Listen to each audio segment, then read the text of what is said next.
So Moses and Jesus and another guy were out playing golf. And Moses is the first one, and he steps up to the first tee, and he swings and hits a nice long drive right down the fairway, but it hits toward the water trap. And at the last moment, Moses raises his club up, and the lake parts, and the ball rolls right through the dry ground onto the other side and right back up onto the fairway. Then Jesus steps up. He takes a nice long swing, and his ball goes way out onto the fairway, and it heads toward the same water trap. And it rolls out, and it rolls right out onto the water and just sits on top of the water. And Jesus walks out and across the top of the water and chips it right up onto the green. Then the other guy gets up, and he kind of randomly swings at the ball and whacks it. It goes over the fence and out of the golf course, and it into oncoming traffic. And it bounces off of a truck, and it bounces over to the roof of a house and rolls down the roof and into the gutter and down the gutter and into the downspout and rolls back out of the downspout onto the fairway and out onto the pond and onto a lily pad. And a bullfrog grabs it in its mouth, and at that moment an eagle swoops down and picks up the bullfrog and starts to carry it off. And the bullfrog gets frightened, and it makes out a roar, and it shoots the ball out of its mouth, and it bounces onto the green and right into the cup. Hole in one. Moses looks at Jesus and he says, "I hate it when we play with your dad." So today we start a new series. It's called 3 Simple Questions and 3 Simple Rules. Now that's 3 and 3, that's 6. We're actually going to make it a 7-week series because we're going to wrap it up on the 7th week. But it's based on 2 books written by a retired United Methodist bishop named Reuben Job. He wrote these very simple little books. They're little tiny hardback books, but they just are packed with these amazing thoughts that he has about God. And so this series is going to do just that. It's going to look at God. It's going to look at us. It's going to look at how we interact with God. And then it's going to look at all the tangible things that we can do to live more of a godly life. Now, when I became a United Methodist minister, the first step for anybody, at least in our conference, is you have to go to what they call License to Preach school. And I thought at the time that was kind of a goofy name, and quite frankly, 16 years later, I still think it's kind of a goofy name, but that's what they call it. License to Preach school. You go to Illinois Wesleyan University for 2 weeks, end of July, as I recall. Yeah. End of July, 2 weeks you spend there, and you take classes. Methodist ministers from around the conference teach these classes, and they're on Methodist history, and they're on all sorts of different topics. And at the end of 2 weeks, those who survived the 2 weeks go through a kind of a graduation ceremony. And it's the tradition of that school that the dean, whoever is the dean that year of the License to Preach school, preaches the graduation service. Well, the year that I took it, a gentleman by the name of Reverend Jacob Damaraj was the dean of the school. Jacob is now in New York, pastoring a church outside of New York City. But at the time, he was here in Illinois, and he was the dean. Jacob was born in India, and Jacob has this marvelous voice, just this rich, deep, if you can almost picture James Earl Jones with an Indian accent. He just had this beautiful, mellifluous voice that just boomed out of him when he spoke. You couldn't help but listen to the man. And he got up in front of us that day, and he just stood there. And he just looked at us, and there was enough of a pause that it got a little uncomfortable. Like, did we do something wrong? Where are you? And then he said, "Who is God? Who is Jesus Christ?" And he asked that 4 or 5 or 6 times throughout the course of the sermon, and every time it was exactly that way with that beautiful voice and that magnificent accent of his. And he would say, "Who is God? Who is Jesus Christ?" Well, Sam was about 8 at the time, and so for weeks after that, Sam would walk around the house going, "Who is God? Who is Jesus Christ?" But Jacob asked a very good question. And at the time, I understood it at the time, but I didn't really appreciate the depth of that question at the time. So today we're going to focus on who the Creator is. And we're going to ask the same question that Jacob Damaraj asked those many years ago. We're going to ask, who is God today? So who is God? Well, he's been described as everything from a cold, impersonal clockmaker who built the clock and wound it and then went off into eternity to leave it run by itself. Everywhere from there to a benevolent, personal Father. He's been called many names in many cultures throughout history. Zeus, Jupiter, Brahma, Allah, Ra, Odin, Asher, just to name a few. The Bible has more names for God than you can shake a stick at. And I personally can shake a stick at a lot of names, but there are a lot of them in there. Elohim, Adonai, Jehovah, Yahweh, El Shaddai, Abba, bright morning star, counselor, creator, deliverer, good shepherd, high priest, Emmanuel, the living water, the Lord, the potter, the redeemer, I am. And that's just a few of them. That's just a handful of what the Bible calls him. There are lots of names for God. But who does God claim to be? Not what do we name him, but who does he claim to be? Who is he really? So I want to share with you a passage from Exodus, from the 34th chapter of Exodus, that is just one little snippet of who God is. Hear these words. Then the Lord came down in a cloud and stood there with him, proclaiming his name, the Lord. And he passed in front of Moses, and he said, the Lord is a compassionate, gracious God, who is slow to anger, abounding in love and faithfulness, maintaining love to thousands, and forgiving wickedness, rebellion, and sin. So did you hear that? We always talk about this wrathful, vengeful God in the Old Testament, and yeah, there's a lot of smiting that goes on, but we also get a glimpse of a loving God in the Old Testament. He describes himself as compassionate, gracious, slow to anger, abounding in love and faithfulness, maintaining love for all people, forgiving wickedness, rebellion, and sin. That's an amazing list. And I think we all need frequent reminders about who God is, that we are fearfully and wonderfully made in his image. And God reminds us above all else that it is love that is the bridge between us and God. Our relationship to God and our relationship with each other is found and centered and maintained on a firm foundation of love. Because it is the loving, unshakable, steadfast God that hovers over his creation. And he declares that his creation is not just good, but very good.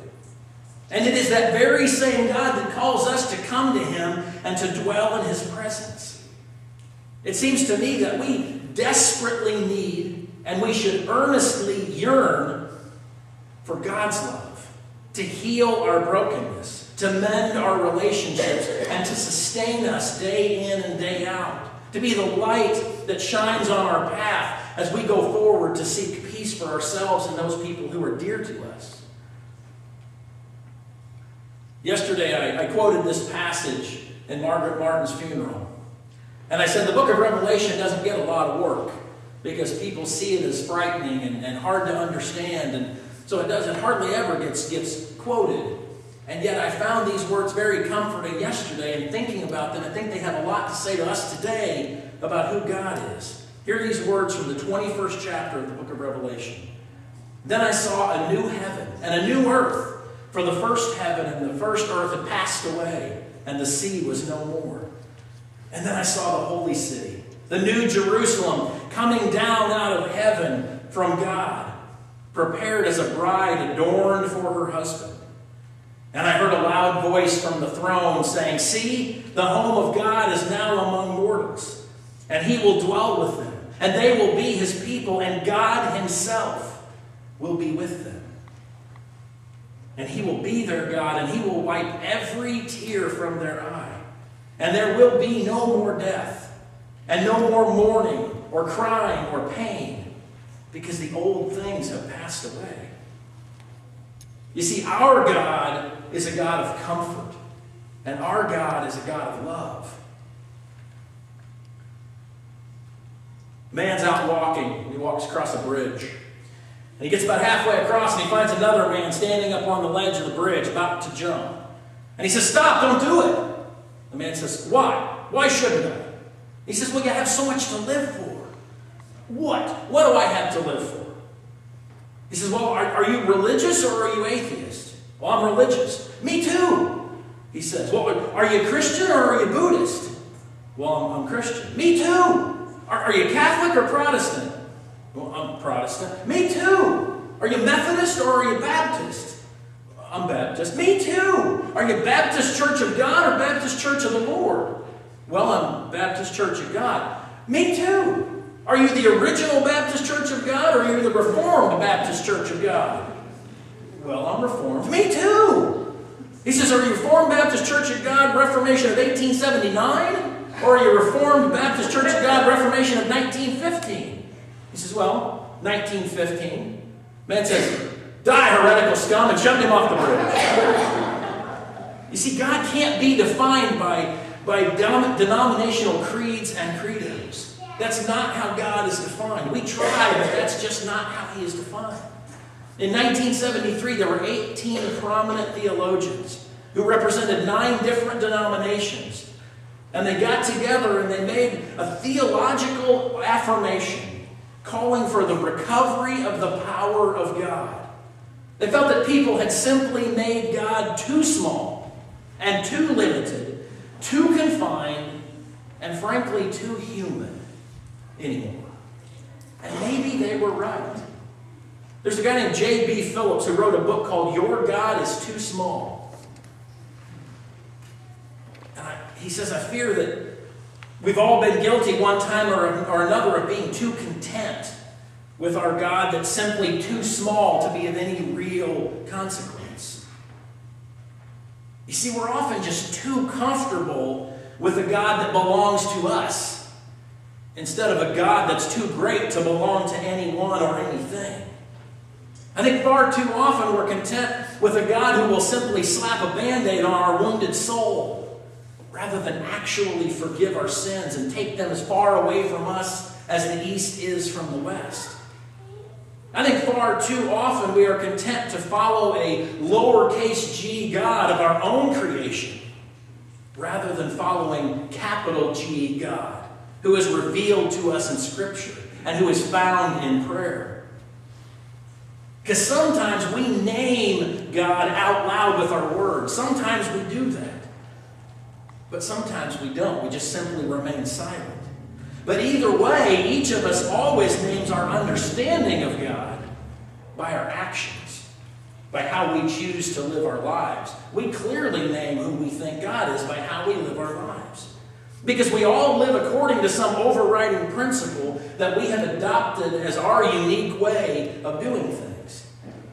Maybe we've given great thought to whom and what it is that guides our lives. Or maybe we've just kind of pulled in behind somebody else whose lifestyle appeals to us and who matches our hopes and sadly our prejudices. Then again, maybe we've just followed the path of least resistance.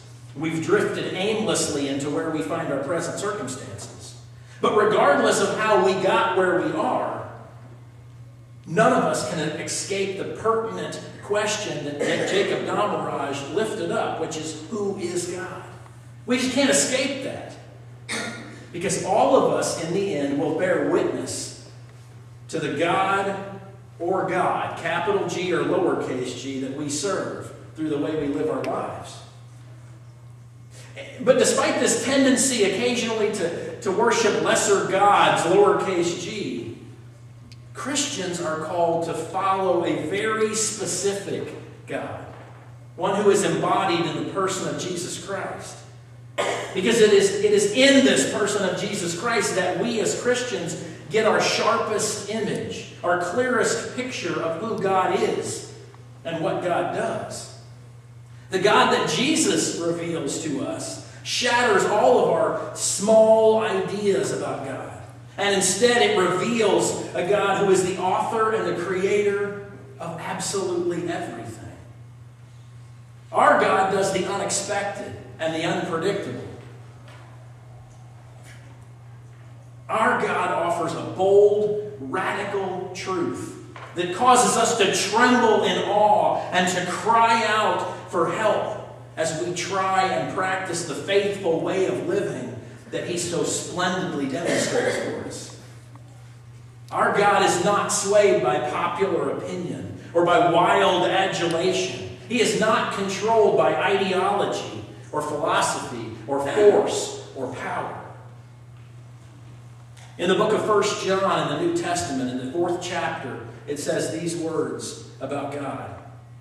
Dear friends, let us love one another, for love comes from God. Everyone who loves has been born of God and knows God. Whoever doesn't love doesn't know God, because God is love. This is how God showed his love among us. He sent his one and only Son into the world that we might live through him. You see, the most that we can say about God is simply not enough. God is omnipotent. God is omniscient. God is omnipresent. The Apostle Paul, in an effort to try to get out his emotions about God, said these words. Oh, the depth of the riches and wisdom and knowledge of God. How unsearchable are his judgments, and how inscrutable his ways. For from him and through him and to him are all things. To him be the glory forever.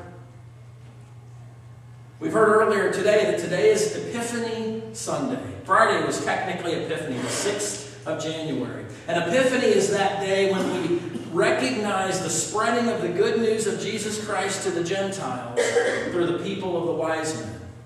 That's what we recognize on Epiphany. And there are denominations, I honestly don't know if they still do, but not terribly long ago, that denominations that really didn't celebrate Christmas, but they celebrated Epiphany. Because they didn't celebrate just the birth of Jesus, but they celebrated the spreading of the good news. And that's what we recognize today. That's why we still have all of our Christmas decorations up. Because today is the 12th day of Christmas. Today is the day that we celebrate the spreading of the good news of Jesus Christ. Epiphany focuses on the genuine revelation of God through the person of Jesus Christ. And so what better day to focus on the question, who is God? And just as the wise men did 2,000 years ago, we are called to boldly proclaim that God is our God. That he is the Prince of Peace, Yeshua, Messiah, the Son of Man, the Holy One, King of Kings, Lord of Lords, the great I am. He is the Comforter, Counselor, Author, or Finisher, divine truth revealer, deliverer, healer. He is the God of love, and he is the God of forgiveness. Would you pray with me?